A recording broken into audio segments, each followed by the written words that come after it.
Lovers டே நம்ம ஜாலியா கொண்டாடிட்டோம். Park எல்லா இடமும் சுத்தி காமிச்சிங்க. அந்த சினிமா தேட்டருக்கு போனோம், அதை மறந்துட்டியே? ஆமாங்க, நல்லா இருந்ததுங்க. ஐயோ, மறக்கவே முடியாது. அடுத்த வருஷம் வரைக்கும் ஞாபகம் இருக்கும். கண்டிப்பா கண்டிப்பா கண்டிப்பா. யோ பொண்டாட்டி வாச பெருகிட்டு இருக்கா. இது என்ன இது? நான் முன்னாடி போயிடுறேன்.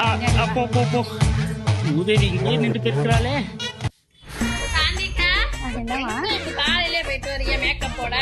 சும்மாமா வெளியில போயிட்டு வந்த லவர்ஸ் டேல, அதனால கொண்டாடிட்டு வரலான்ட்டு. லவர்ஸ் டே எல்லாம் கொண்டாடலாம். என் புருஷன் வேலைன்னு சுத்துறான், ஒரு இடத்துக்கு போல. கொடுத்து வச்சவ போ. சரிம்மா. என்ன வெள்ளை நீட்டு கூட்டிட்டு இருக்க? வேலைக்கு போயிட்டு வரேன், புருஷன் உட்காந்து சோத்த ஆக்கி கொடுக்காம இங்க என்ன கூட்டிட்டு இருக்கப்பா? ஆக்கி வச்சுட்டு வாங்க. ஆக்கி வச்சப்பா.